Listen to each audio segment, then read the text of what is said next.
doon si Sir Leo D. Hindi kasama. Walang binigay si Leo D.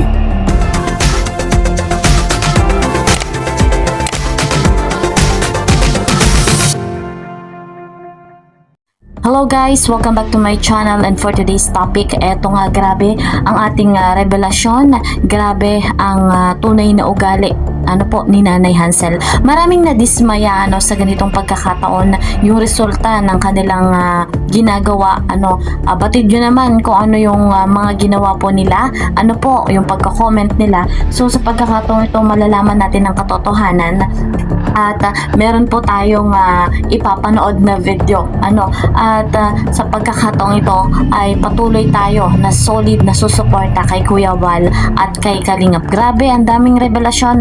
At sa pagkakataon nga ito, panoorin natin muna. Pero guys, shoutout kay Kuya Val, kay Kalingap Rob, kay Madam Jackie Tapia, and of course, kay Ate Edna. Please po support my channel, like and share my videos, subscribe, and click the notification bell na sa ganun po updated kayo sa mga ina-upload kong video. So, dumako na muna tayo, panoorin muna natin at talagang magugulat tayong lahat dito sa talagang tunay na ugali. Ito din yung patungkol nga po sa pinagawang bahay, pinaayos na bahay, kung sino nga ba talaga yung nag-sponsor, nagpatayo, paglilinaw, at magugulat tayo. Ito na nga po, panoorin natin. Pagsagot dito po sa video nito. Pagsagot sa video. So, wala ditong binigay si Leo D ni Hansel. Itong yung manoy Kahit magkulang singko. ni Beyonce na nag-comment dito sa comment section. Sinasabi, sino ba nagsimula niya, di ba? At dito nga guys, sabi niya naman dito sa isang komento na to guys, si Maggie Hazel, yung mga sponsor na nagpagawa ng kwarto ni Beyonce, kasama po doon si Sir Leo D. Hindi kasama. Walang binigay si Leo D. Si Mang Iking, wala ding binigay. Wala. Yung pulang uod, si Ritsin, wala rin binigay.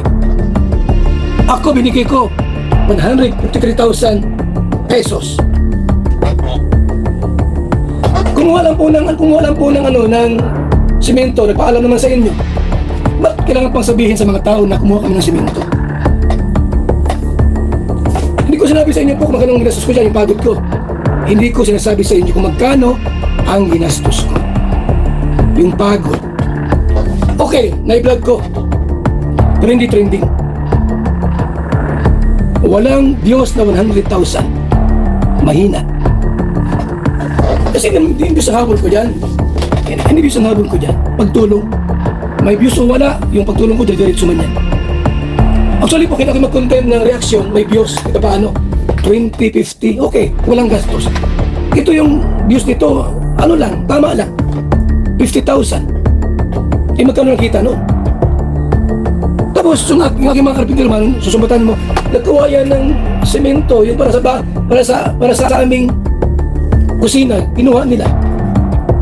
Isang sako o 2 sakong semento, isusumbat nyo ba sa amin yun? Magkano may bigay ko dyan? Hindi pa nanumbat yan. Paglilinaw lang po. Ano po?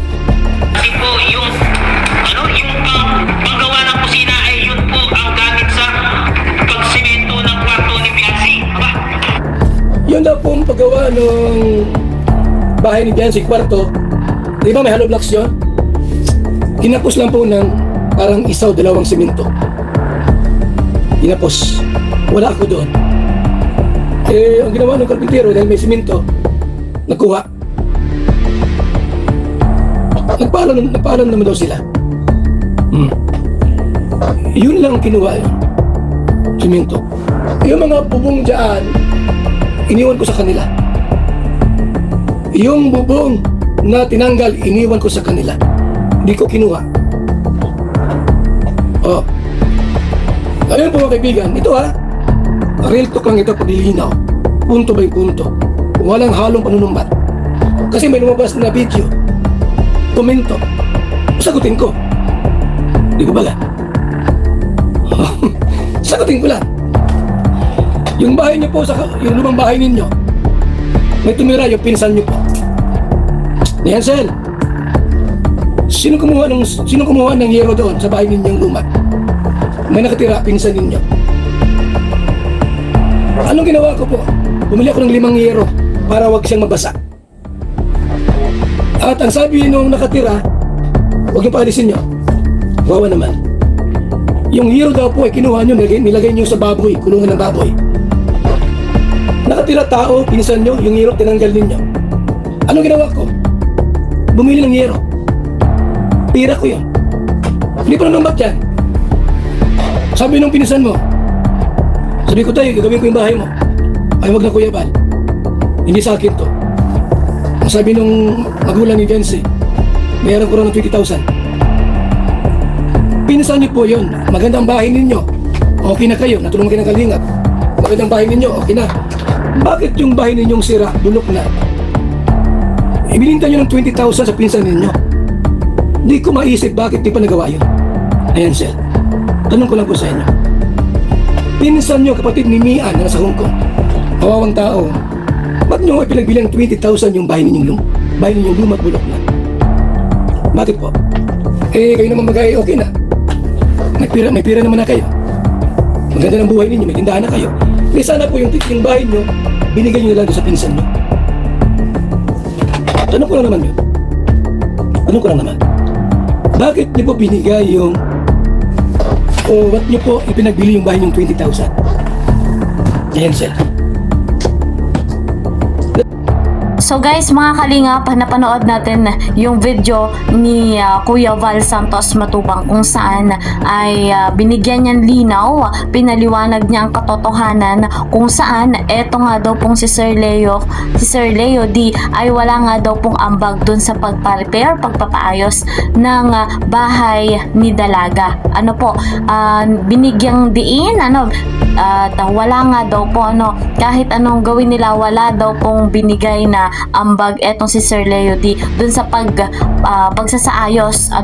So may isa pang revelasyon, mga kalingap, napanood nyo yung kanina na yung isang bahay nila Dalaga, yung unang bahay nila ay ibinebenta pala dun sa kapatid, at nakakagulat nga lang din, nakakalungkot dahil hindi naman iba yung nakatira doon, pero pinagbili, binebenta. So nakakalungkot nga, grabing revelasyon, wala palang katotohanan. Plus eto nga guys, yung comment ni Sir Leo D, nakita ko lang dito sa isang reactor kung saan ay may comment si Sir Leo D.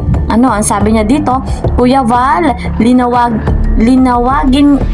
liwanagin ko lang ha, lahat kung ano man ang problema dyan sa community ninyo, wala ako, tahimik ang buhay ko, bakit laging nakadikit ang pangalan ko, Fortuner ngayon, semento naman, damay lagi. So, ibig sabihin, eto nga si Sir Leo D ay wala siyang kinalaman doon. Malinaw yon, wala siyang kinalaman patungkol sa Fortuner, walang ganon, at wala din dun sa semento. So tama si Kuya Val na wala nga pong ambag si Leo D dun sa pagsasaayos ng bahay nila Dalaga. Guys, so grabing revelasyon, malinaw naman yung pahayag ni Kuya Val. Talagang antindi at patindi ng patindi pa ang nangyayari. Guys, sana ay maisip natin si Dalaga, lalo pa at ang parte ni na Doc ay nakakatakot, at talagang iba mag-isip, pambihira, mga kalingap, kawawa si Dalaga dyan, nadadamay din, nasusulsula ng magulang ni Dalaga na hindi naman ganun sila dati. Alam natin umpisa pa lang, talagang napaka-solid nito. So patuloy tayong mantaway pa sa napakaraming update.